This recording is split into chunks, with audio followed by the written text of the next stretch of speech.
CEAP, Centro Espírita Altivo Panfiro. Uma casa de amor. Boa noite aos nossos ouvintes. Que Jesus abençoe a nossa noite de estudos. Vamos estudar o Livro dos Espíritos. A Raquel vai ler o Evangelho e fazer a prece. E depois iniciamos o estudo. Capítulo 12. Amai os vossos inimigos. Item 1. Retribuir o mal com o bem. Aprendestes o que foi dito: amareis o vosso próximo e odiareis os vossos inimigos.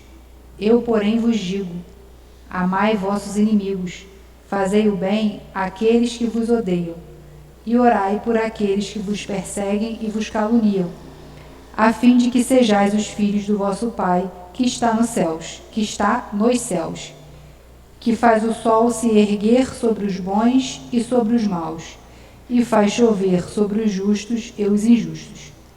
Porquanto, se amais apenas aqueles que vos amam, que recompensa tereis? Os publicanos também não fazem o mesmo? E se saudardes somente os vossos irmãos, o que fazeis mais do que os outros? Os gentios também não agem assim? Eu vos digo que, se a vossa justiça não for maior que a dos escribas e dos fariseus, não entrareis no reino dos céus. Mateus capítulo 5, versículos 43 a 48 e 20. E capítulo 20. Pode fazer a prece. Amado Jesus, Deus, nosso Pai, estamos aqui reunidos em mais uma terça-feira de estudos em torno do Livro dos Espíritos. Agradecemos a mais uma oportunidade de estarmos aqui estudando sobre o mundo dos espíritos, sobre a doutrina espírita, sobre mediunidade, sobre nós. E nesse momento pedimos a inspiração dos espíritos amigos, amorosos e bondosos, trabalhadores aqui do CEAP, no entendimento das questões, para que saiamos daqui, ao final do curso, mais instruídos do que entramos. Nesse momento, pedimos a permissão a Deus, a Jesus, a todos esses espíritos amigos, para darmos início ao curso do Livro dos Espíritos da noite de hoje. Que assim seja. Muito bem. Então vamos dar continuidade a um texto, na verdade, o item 59, considerações e concordâncias bíblicas no tocante à criação. A gente vai lendo, vai tocando. Vocês tendo dúvidas, perguntem, parem a aula, tá? Se coloquem. Vamos lá. Vai, Raquel.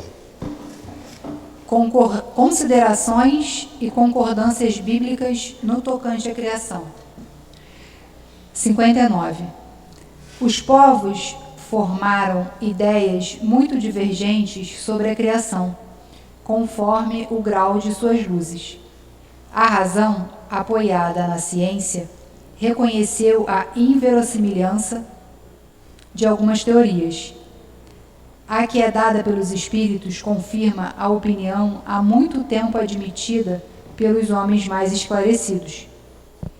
A objeção que se pode fazer a esta teoria é de que ela contraria o texto dos livros sagrados, mas um exame sério leva a reconhecer que essa contradição é mais aparente do que real, e que resulta da interpretação dada a algo com frequência explicado alegoricamente.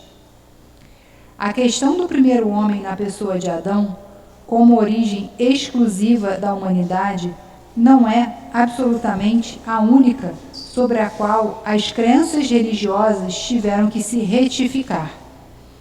O movimento da Terra apareceu, em determinada época, tão oposto ao texto sagrado que a toda espécie de perseguições essa teoria serviu de pretexto. E, entretanto, a Terra gira, apesar dos anátemes anátemas, e ninguém hoje poderia contestá-lo sem depor contra sua própria razão. A Bíblia diz, igualmente, que o mundo foi criado em 6 dias e fixa-lhe a época em aproximadamente 4.000 anos antes da era cristã. Antes disso, a Terra não existia, tendo sido retirada do nada. O texto é formal, e eis que a ciência positiva, a ciência inexorável, vem provar o contrário. A formação do globo está escrita em caracteres imprescritíveis no mundo fóssil, e está provado que os 6 dias da criação correspondem a tantos períodos, cada um talvez de várias centenas de milhares de anos. Isto não é um sistema, uma doutrina, uma opinião isolada. É um fato tão consistente quanto o movimento da Terra, e que a teologia não pode recusar-se a admitir. Prova evidente do erro que se pode cometer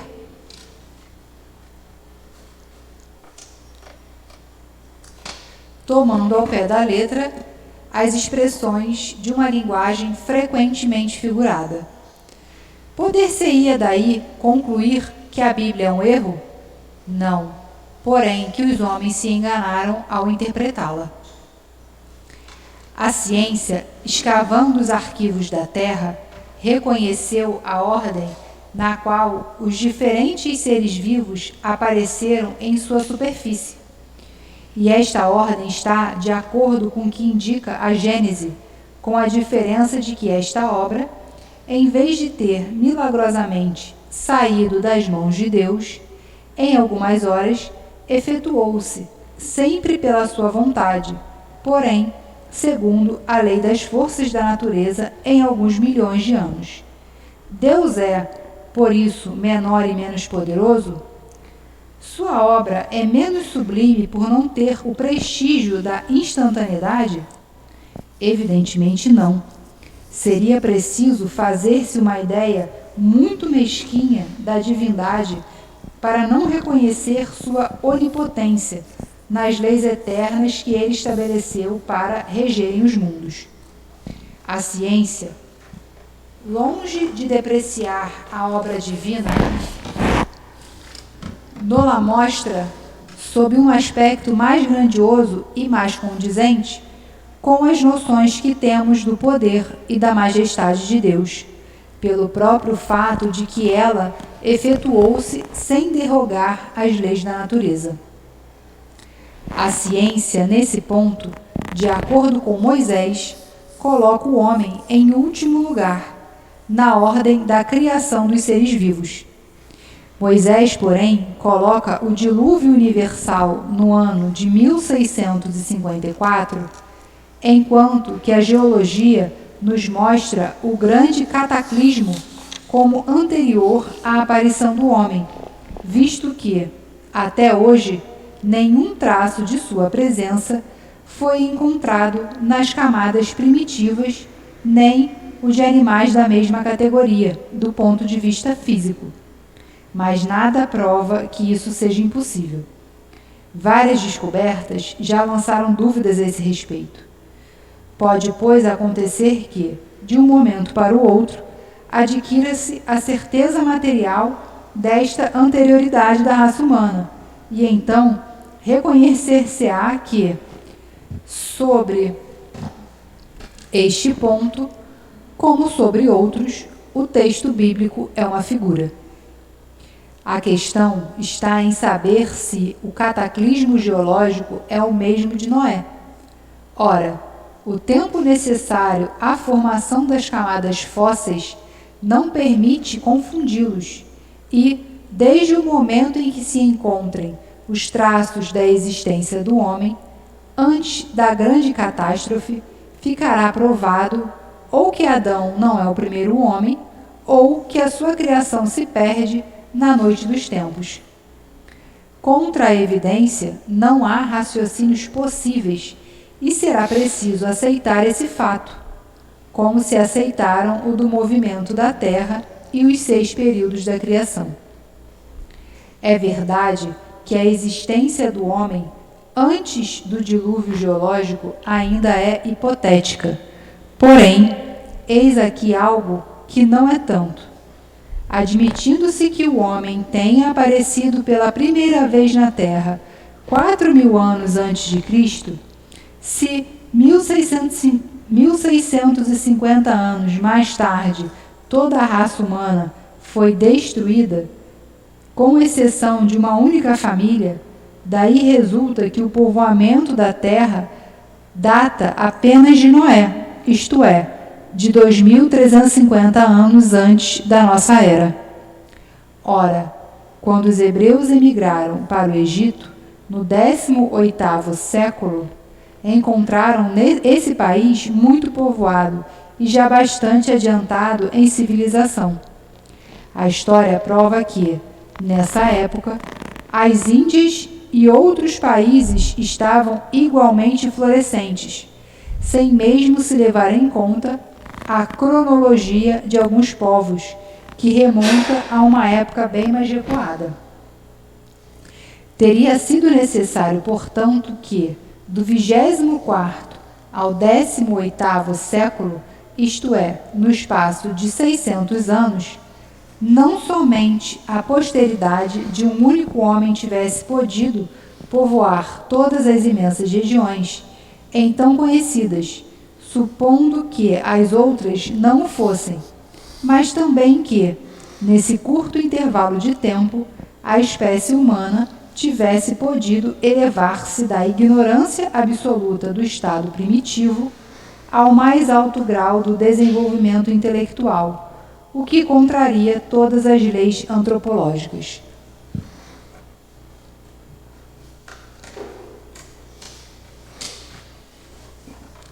A diversidade das raças vem ainda ratificar esta opinião. O clima e os costumes produzem, certamente, modificações de caráter físico. Sabe-se, contudo, até onde pode ir a influência destas causas, e o exame fisiológico prova que há, entre certas raças, diferenças constitucionais mais profundas do que as que o clima pode produzir. O cruzamento das raças origina os tipos intermediários. Ele tende a apagar os caracteres extremos, mas não os produz. Cria apenas variedades. Ora, para que tenha havido cruzamento de raças, seria preciso que houvesse raças distintas. E como explicar a existência delas, dando-lhes uma origem comum e, sobretudo, tão próxima? Como admitir que em poucos séculos alguns descendentes de Noé tenham se transformado ao ponto de produzirem a raça etíope, por exemplo? Uma tal metamorfose não é mais admissível que a hipótese de uma origem comum para o lobo e a ovelha, o elefante e o pulgão, o pássaro e o peixe. Ainda uma vez, nada poderia prevalecer contra a evidência dos fatos.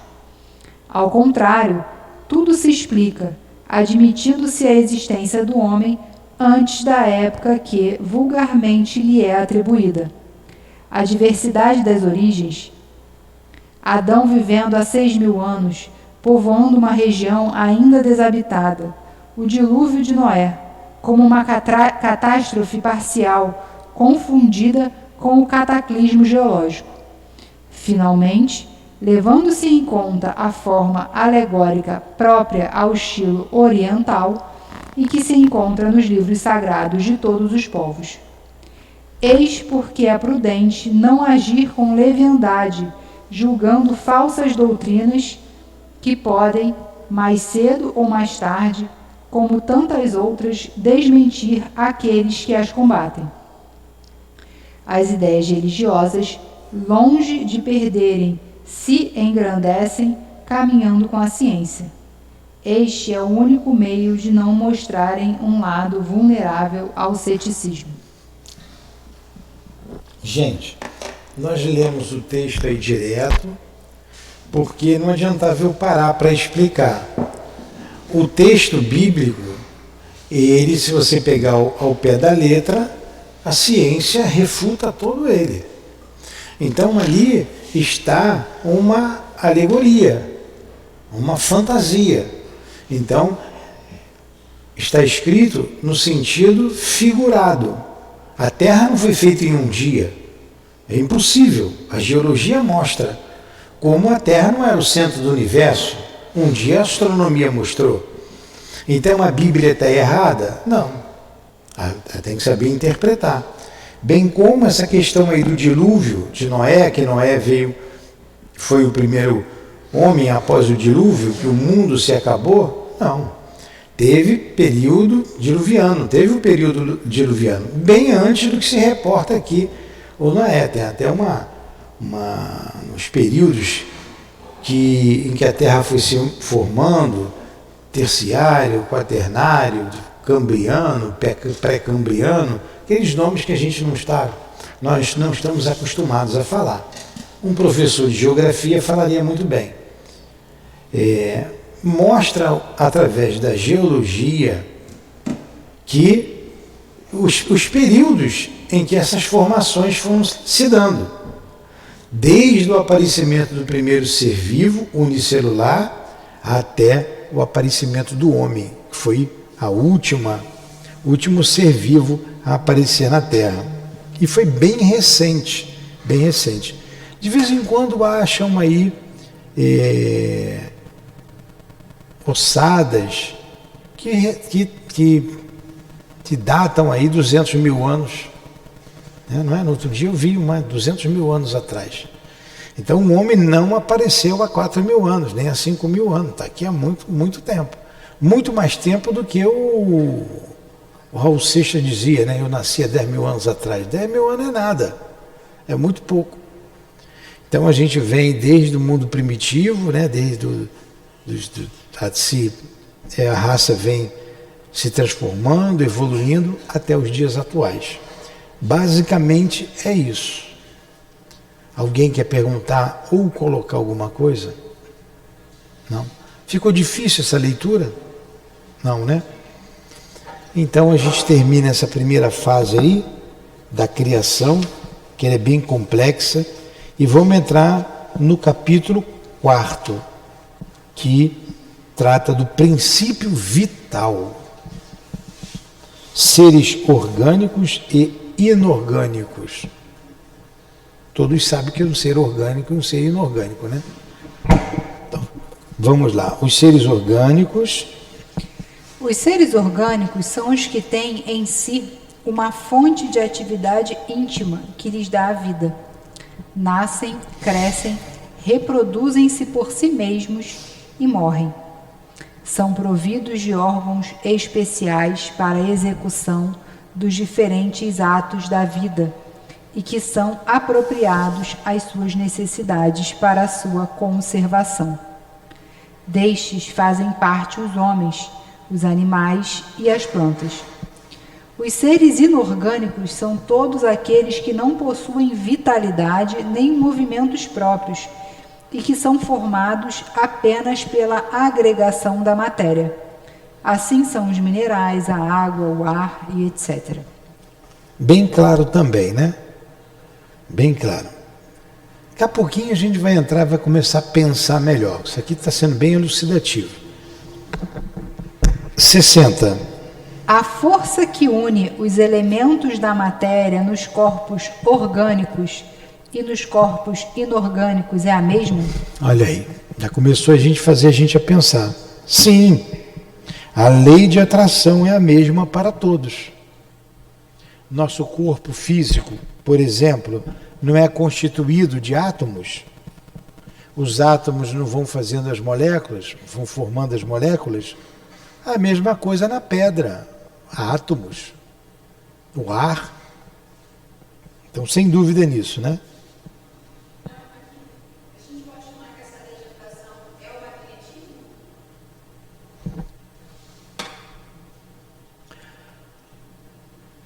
Olha, pergunta de prova. É lei de atração. Por que o hidrogênio se liga com o oxigênio e forma a molécula da água? São dois átomos que se unem, que se atraem. Você lembra das aulas de química? Né? Um pouquinho? Então, eles se atraem. Tem a carga positiva, a carga negativa. Gabriel, você lembra da aula de química? Eu também. Então, é magnetismo essa força de atração? Me ajuda aí, Giovanni. Dá pro Giovanni o microfone, que Giovanni é mais instruído do que eu.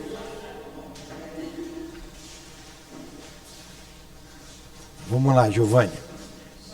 O que leva um átomo a se unir a outro átomo, Giovanni?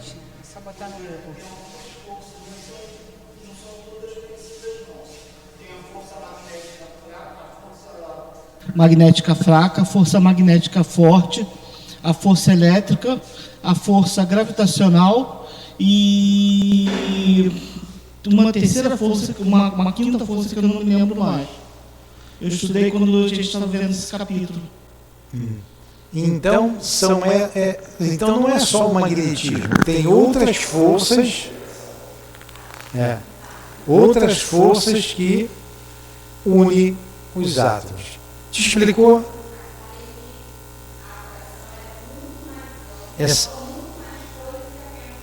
Isso, tem muito mais coisas do que só o magnetismo. Tá? Tem outras forças envolvidas aí.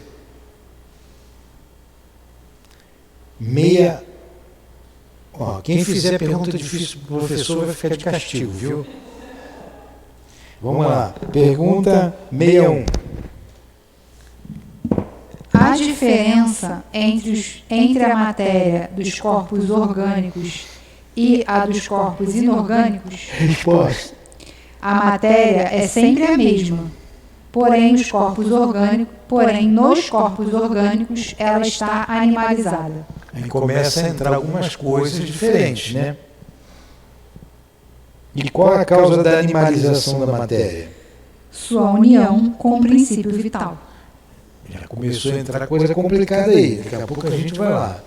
63.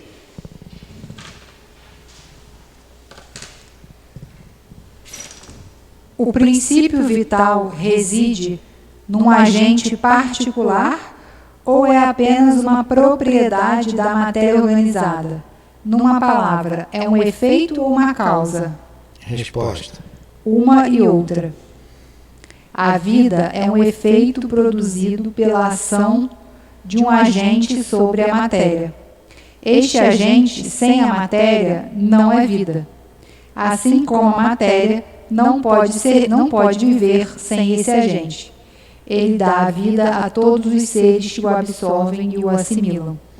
Então vamos lá. Daqui a pouco ele vai falar a natureza desse fluido vital.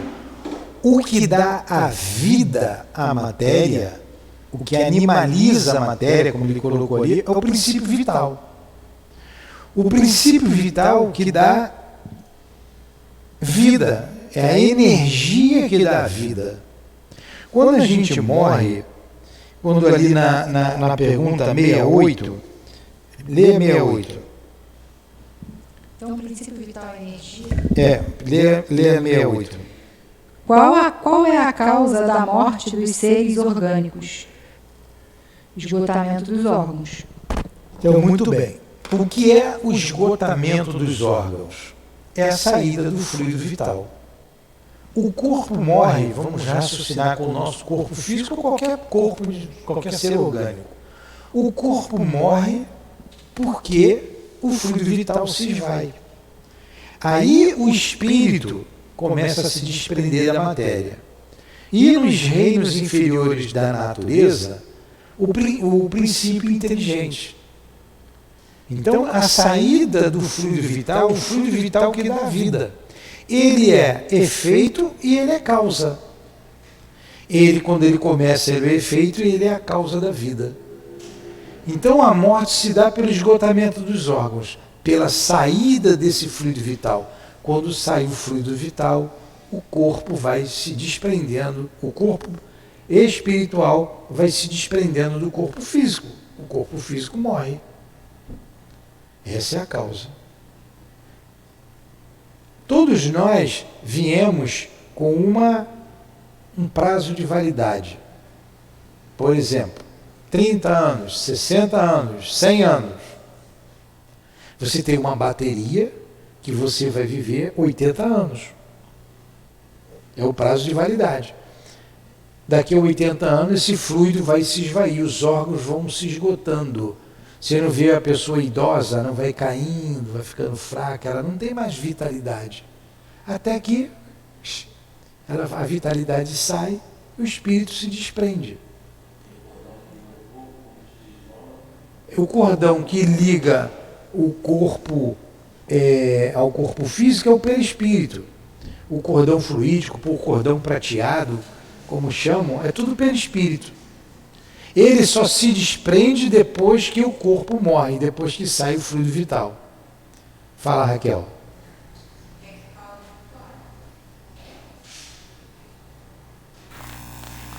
É que são muitos conceitos, só para eu assentar melhor eles. Deixa eu ver se eu entendi, então. Quando a gente está falando de fluido cósmico universal mais condensado, que a gente vai chamar de matéria, essa animalização da matéria seria esse fluido cósmico universal mais sutil, a quintessenciado, então como se fosse o condensamento do fluido cósmico universal, que é a matéria, mais o quintessenciado, que é o fluido cósmico universal mais sutil, seria então essa animalização? Nós vimos que tem 3 elementos gerais no universo: Deus, o Criador, o Espírito é a matéria. O Espírito é o ser inteligente da criação. O resto tudo é matéria. Tudo é matéria. Eletricidade, fluido vital, fluido elétrico, tudo é matéria. Tudo é matéria. E que o fluido cósmico universal, que chama, ou éter, é dali que se origina toda a matéria. Ali é a matéria-prima de tudo. É como, vou fazer uma analogia grosseira, você tem uma massa aqui, você vai fazer um biscoitinho, você vai fazer um pãozinho, você vai fazer um biscoitinho redondinho, um compridinho, vem tudo dessa massa. Então tudo que a gente tem de matéria vem do fluido cósmico universal. Essa é a mais grosseira que a gente tem. Ela vai se... Aí a gente tem a tabela periódica. Hoje tem muito mais elementos do que na época que eu estudava. Esses elementos já é uma variação do fluido cósmico universal. Quando nós estudávamos, a menor partícula da matéria era o átomo. E hoje a gente sabe que não é mais o átomo. Vem se subdividindo. A ciência vai chegar nessa matéria mais sutil, mais sutilizada. E o fluido vital é matéria. Foi isso que você perguntou? Só para eu entender os conceitos, porque os conceitos são tão próximos, né? São. Ela tem uma varia, ela vai variando isso. O princípio é o mesmo. É que, assim, bem chulo, é como se fosse matéria, analisando. É a matéria mais condensada, a matéria mais sutil, junto. A gente aqui, nós não vemos os espíritos. Eles estão envoltos em matéria, que é o perispírito. É como nós falamos semana passada. A água está aqui no ar, né? O ar tem a umidade relativa dele. E nós não estamos vendo. Condensada, se eu passar pelo esse aparelho ali, a gente vai ver a água saindo do outro lado, porque ela circula ali. Então, está cheio de água. Você tem a água em um estado vaporoso, é mais sutil do que ela no estado líquido ou sólido, não é? É o mesmo princípio. E ela é matéria também. Então a matéria do perispírito, que a gente não está vendo os espíritos aqui, é uma matéria mais sutil. Mas para eles é uma matéria tanto pesada quanto essa. Dependendo do espírito, é muito pesada. Ele anda. Tem muito espírito que só entra se a porta estiver aberta. Como que eles constroem as colônias espirituais? Constrói a partir dessa matéria, do fluido cósmico universal, Tem as colônias. Nas colônias tem casas. Como eles constroem as casas? Da mesma matéria. Em vez do pedreiro lá, ainda bem que não tem pedreiro lá, né? Porque pedreiro dá um nó na gente, né? Então, no plano espiritual não tem fluido vital. Não tem Não. analisado? Não. O fluido vital é Não. uma coisa da Terra. Não. O fluido vital animaliza a matéria, como ele diz ali. Dá vida à matéria. Ele lá, o espírito é alguma coisa que a gente não sabe definir. Eles constroem com o pensamento. É o pensamento que constrói. E tem espíritos com um pensamento muito poderoso que constroem essas colônias, essas cidades imensas. Estudando o nosso lar, eu não sei se hoje é a mesma população, não sei se aumentou. Então o nosso lar tinha ali 1 milhão de habitantes. Olha que cidade grande. E nosso lar é uma das colônias que tem aqui. São mais de 100 colônias que tem em cima do Brasil. Não sei qual é a maior, não sei quantos habitantes tem cada uma delas. O nosso lar fala de Alvorada Nova. A Alvorada Nova é uma outra colônia. A gente estudando nosso lar, ele se refere à Alvorada Nova. E por aí vai. Centenas de colônias. Como cada uma tem suas características, né, e seus objetivos, né? Sim, com suas características e seus objetivos. Olha como é que a vida vai muito além daquilo que a gente imagina no corpo físico. Muito além. Então, o universo é imenso. Não tem vida em Marte porque foi lá e não viu ninguém. Será que a vida lá é igual a daqui? Será que realmente o aparelho percebeu vida ou não vida lá? A gente não sabe. Perguntas?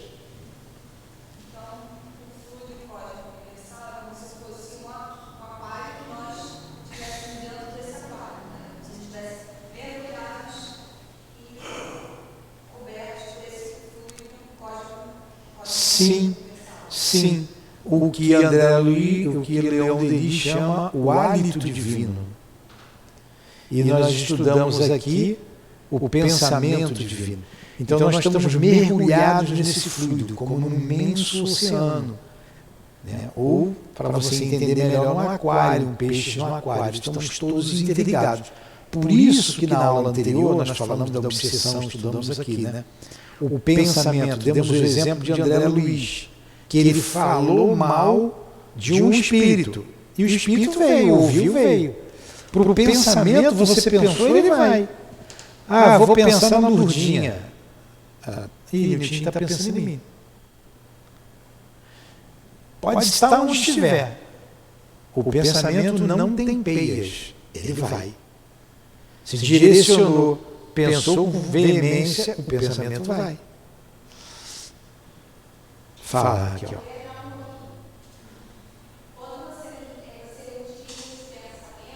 É bom sempre no microfone, porque as pessoas escutam uma pergunta. Quando você fala, então, quando a gente pensa, né, e atravessa esse hálito, né, de Deus e tal. Ele se movimenta aí. Sim. Ele não atravessa. Sim. E nesse momento, então, a gente pode questionar ou pensar que não pode haver tempo. Esse pensamento pode chegar ao passado ou pode chegar ao futuro, não necessariamente no aqui e agora? Na verdade, o tempo não existe. Né? Ele não existe. Então, ele como os números, você vai do zero ao número 1, número 2, ou menos 1, menos 2, vai ao infinito. O tempo é assim, o espaço também. Agora, o teu pensamento pode ir no passado, sim. Pode. Se você lembrar do que você comeu ontem eu estava... Você já foi no passado com o pensamento. Se você lembrar do dia que você casou, já aprendeu a cozinhar? Então você... Falei para ela que ela só ia casar quando ela aprendesse a cozinhar. Não quer aprender, então não quer casar. Então você vai lá atrás, o dia que nasceu a sua filha. Você foi no passado. Você não foi passado. Agora, você não lembra da sua vida anterior. Não lembra aqui nesse cérebro. Porque esse cérebro começou quando você nasceu. Mas quando você sai do corpo, seu pensamento vai lá atrás. Você se recorda. Como a gente faz com os espíritos. Mas você é espírito. Nós somos espíritos. Não tem diferença nenhuma. A diferença é que ele está sem o corpo. Só isso.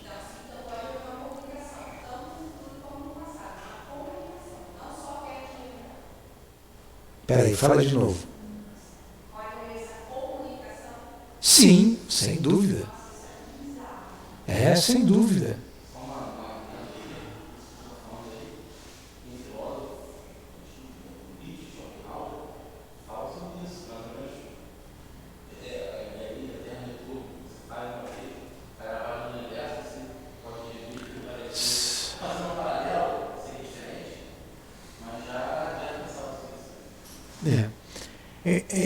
Tem muita coisa que a gente não sabe. A gente não sabe quase nada. A gente está engateando, a gente faz pergunta e pergunta que a gente não sabe responder. Tem muita coisa que a gente não sabe. A gente já disse aqui quando estudamos sobre Deus. Pô, como é que Deus é incriado? Como é que ele se fez? Como é que ele fez o universo? E por aí vai. A própria alma, como ela começou, nós não sabemos, e não diz como é que Deus criou. Deus criou simples e ignorante, mas como? Quando? A gente não sabe. A gente não tem capacidade de compreender muita coisa. A gente não tem. Doutrina espírita é para quem gosta de pensar mesmo, tem que pensar, tem que perguntar, se não souber responder, se não responder o suficiente, busca, pergunta para outro. É isso mesmo, vamos pensar. E nos transformar, né, moralmente. Fala. O espírito se comunica através só do pensamento. Sim. O espírito não precisa articular palavras. Tanto que fala que nos sonhos você lembra que você conversou com o espírito de alguma coisa, você viu o espírito abrir a boca e falar, você conhece, né? Exatamente. Ele não precisa articular palavras. E a palavra, o que leva a palavra?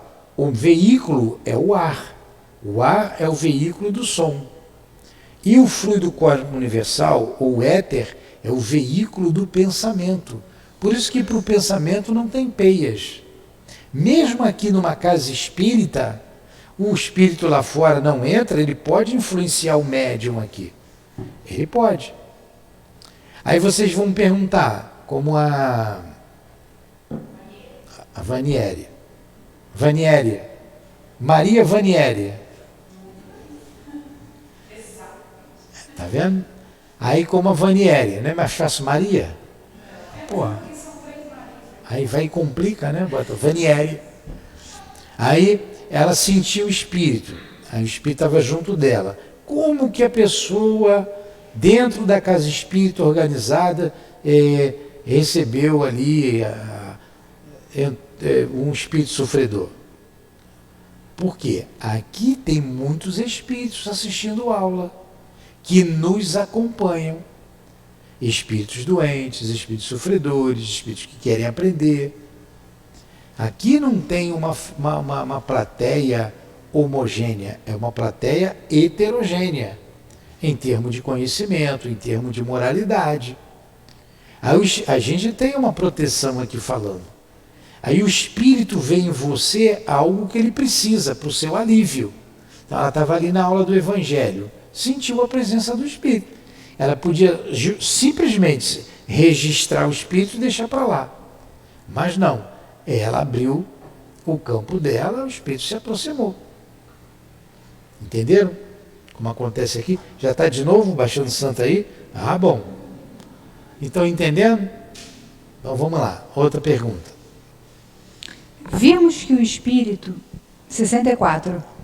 Vimos que o espírito e a matéria são dois elementos constitutivos do universo. O princípio vital forma um terceiro? É, certamente, um dos elementos necessários à constituição do universo, mas ele próprio tem sua origem na matéria universal modificada. É um elemento para vós, como o oxigênio e o hidrogênio, que, entretanto, não são elementos primitivos, pois tudo isso parte de um mesmo princípio. Foi isso que nós dissemos? Tudo é matéria, tudo parte do fluido cósmico universal. Na outra resposta lá, vamos ler ela devagarinho, vou voltar na outra resposta. Quando ele pergunta se ele é efeito ou é causa, ele diz que uma coisa e outra. A vida é um efeito produzido pela ação de um agente sobre a matéria. Ó, a vida é um efeito produzido pela ação de um agente sobre a matéria. Não é a alma que dá a vida, é esse agente, que é o fluido vital. Este agente, sem a matéria, não é a vida. Ele não é a vida, ele sozinho não é a vida. Assim como a matéria não pode viver sem esse agente. Então, se a matéria estiver com o espírito, ela não vive. Não, peraí, depois fala de espírito. Se a matéria não tiver esse agente, vai ser aqui. Aqui não tem. Um corpo físico sem esse agente está morto, é um defunto. Vai se desagregar. Aí ele continua. Não é a vida, assim como matéria não pode viver sem esse agente. Ele dá a vida a todos os seres que o absorvem e o assimilam. Então, uma vez que você assimila, no momento ali da concepção, não sei, ali no momento que você assimila uma carga vital ali, naquele momento, e depois ele vai nos órgãos se movimentando, fazendo os órgãos se animalizados funcionarem. O que está fazendo o meu órgão funcionar, o coração bater, é o fluido vital. Então ele foi o princípio e ele está sendo a causa. Às vezes a gente está depauperado, eu cansei. A gente pega energia de um do outro. A gente troca energia. O passe é isso. Te dá energia. Então ele é o princípio da vida e ele é a causa da vida. Da vida. A alma é uma outra coisa. Então você vê que ali tem um princípio material. Já leva uma carga no espermatozoide e vai uma carga, já tem uma carga lá no óvulo. E não é qualquer espermatozoide que vai fecundar aquele óvulo. Ele é escolhido. Então ali na união já tem uma carga de fluido vital que vai fazer que aquela pessoa tenha um determinado período de vida. É uma bateria que vai durar um tempo. Depois ela vai acabar. Entenderam? Ele fala nessa resposta que esse agente sem a matéria não é vida. Então, o que seria no caso? Ele é matéria. Ele não é nada, ele não é a vida. Ele animaliza a matéria. Ele dá a vida à matéria. Ele sem a matéria não é nada. Ele é matéria pura. Assim como a matéria sem esse agente não é nada. Aí que está aqui, não tem vida. Tem que unir os dois. Quando você morre, ele volta ao todo. Ele acaba, ele volta ao todo. No vampirismo, que tanto se fala, nos cemitérios, vão espíritos lá, é tirar essa carga que vai saindo dali, que ainda fica impregnada. Eles vêm no corpo para sugar aquilo tudo. Fala, Maiara. Na evangelização, a gente deu o exemplo do carro, da gasolina e do motorista. O carro seria matéria. E a gasolina, fluido vital. O carro não funciona sem a gasolina. E a gasolina, puramente, não é nada, né? Só para a identidade, né? E o motorista dirige o carro, é a alma. Tá? Então vamos lá, é isso mesmo. Próxima. Parece, né? Item A da 64. Parece resultar daí que a vitalidade não tem seu princípio num agente primitivo distinto, mas numa propriedade especial da matéria universal devido a certas modificações. É a consequência do que dissemos. É isso aí. Entenderam? Vamos lá, 65. O princípio vital reside num dos corpos que conhecemos? Resposta. Ele tem sua origem no fluido universal. É o que chamais fluido magnético ou fluido elétrico animalizado. Ele é o intermediário, o elo entre o espírito e a matéria. Olha aí. Começa a coisa ficar mais complexa um pouquinho. Aí eu vou dizer aqui um termo que vocês não conhecem, que tem que ler André Luiz para entender isso. Ele é o elo que liga o espírito à matéria. Ele é o intermediário, então ele é o perispírito. Mas o perispírito não é um bloco fechado. Ele tem várias camadas. E essa camada mais externa do perispírito, vamos dizer, a cola que vai colar no corpo físico, se chama duplo etéreo. E o duplo etéreo é uma matéria assimilada no planeta que a pessoa reencarna. Ela é apropriada ao planeta. Da mesma maneira que você, o escafandrista, tem que botar uma roupa para ir para o fundo do mar, ele não coloca ali a roupa pesada. O neoprene, o escafandrista não usa neoprene, não, usa só aquele ferro pesado. O homem vai à lua, não bota lá o macacão dele apropriado, senão ele não vai aguentar. Ele coloca uma roupa apropriada para ir lá. Cada um de nós, quando reencarnamos no planeta, colocamos uma roupa apropriada. Nós vamos entender isso quando estudarmos o perispírito. Que ele diz, é a aula das crianças lá, tá? Lá tem uma questão, acho que é 167, que a gente muda de roupa, mudamos de perispírito como mudamos de roupa. Mas não é o perispírito todo, é essa parte mais externa, que é o duplo etéreo. Que é tudo matéria. A origem é uma só, matéria. O fluido vital não é uma coisa à parte, o magnetismo não é à parte, o perispírito não é à parte, tudo é matéria. Tudo é matéria.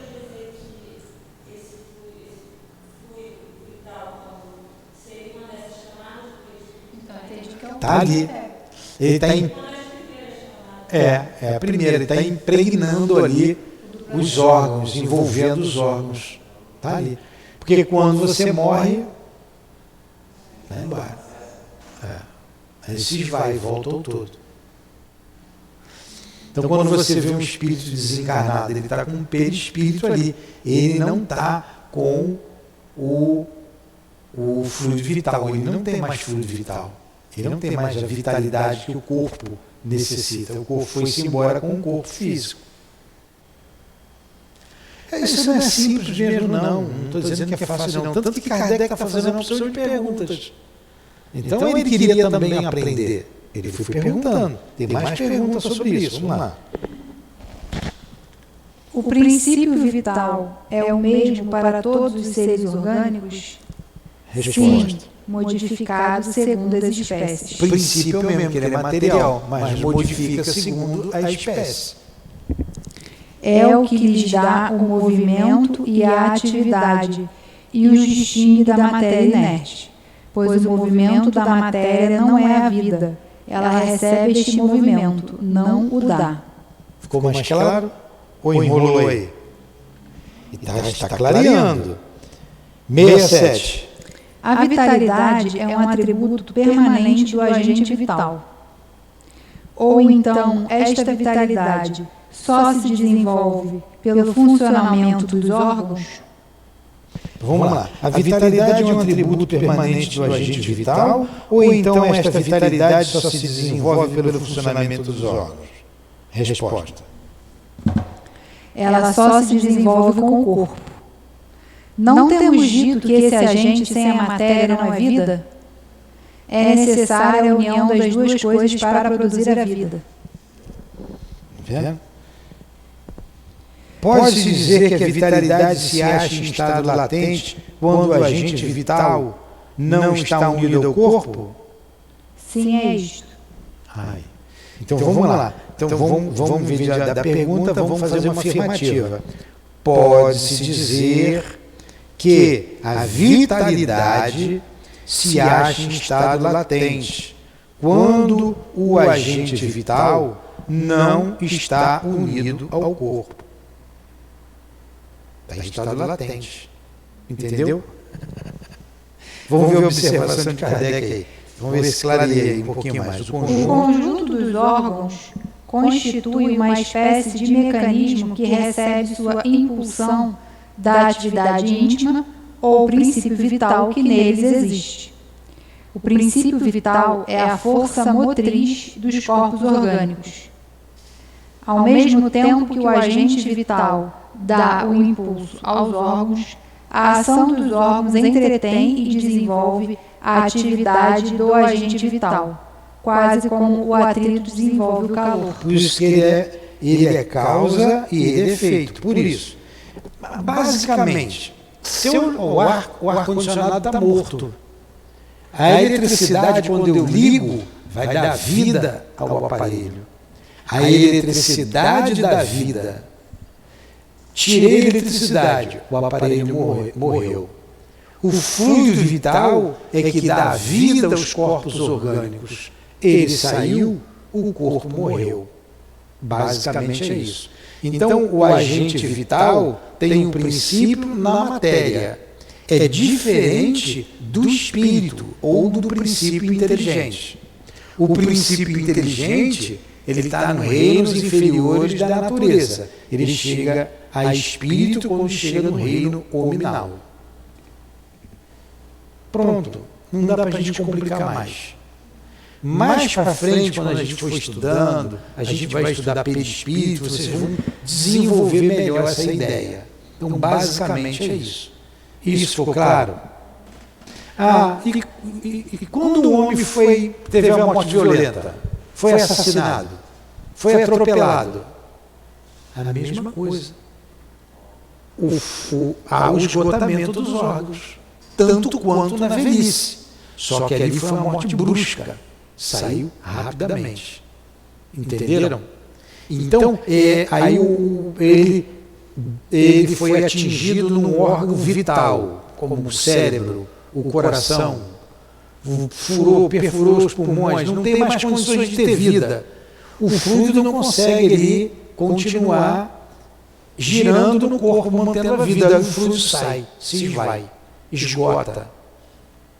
Aí o desprendimento do espírito é uma outra coisa, né? Aí uns vão... A morte violenta é sempre mais complicada, mas ele vai se desprender mais ou menos rápido, de acordo com a elevação moral de cada um. Fala, Raquel.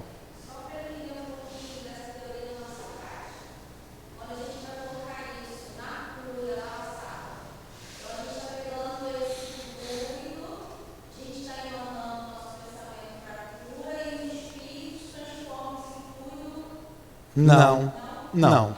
Esse fluido está saindo de você. Você está doando fluido. Você tem perispírito. Então você também tem fluido espiritual. Então, além do fluido espiritual, você tem um fluido animalizado, que você dá ali, o fluido vital. Ele é neutro. Ele é neutro em todos nós. Os espíritos, eles vão com o fluido deles juntar com o nosso fluido, potencializar, qualificar, direcionar para o devido tratamento. O fluido é neutro, eu posso ter muito fluido, mas se a minha cabeça for louca, é um fluido destrambelhado. Por isso que a gente tem que estudar, orar, se concentrar, para eu dar qualidade a esse fluido. É o meu pensamento e meu sentimento que vai dar qualidade ao meu fluido. O meu alimento, a minha alimentação. Porque eu vou impregnando a minha energia. Se eu fumo muito, se eu bebo muito, eu vou encharcando. Se eu como muito, eu estou modificando meu fluido. Então tem que ter cuidado com a alimentação, tem que ter cuidado com tudo, até com a higiene. Ele sai pelos poros. Nós devemos sempre lavar as mãos antes de ir para o trabalho da cura, para a mão estar limpa, os poros impedidos de sujeira. Você imagina, hoje eu fui mexer lá na casa ali, botei a mão na graxa, sujou a minha mão toda de graxa. Aí eu tive que jogar bastante detergente para tirar, para limpar a mão. E se eu fosse dar um passo para aquela mão cheia de graxa? Aí dá para a gente entender bem, né? Meus poros aqui fechados, eu vou atrapalhar a emissão dos fluidos. Aí o fluido sai de mim, do meu pensamento e vontade. Eu quero ajudar. O médium tem que gostar de doente, querer ajudar. É meu pensamento e vontade. E o Espírito bota aqui. Eu saio desse trabalho sempre mais desgastado, não tem jeito, eu doei de mim. Mas você repõe isso com descanso, com repouso, com alimentação. Fala.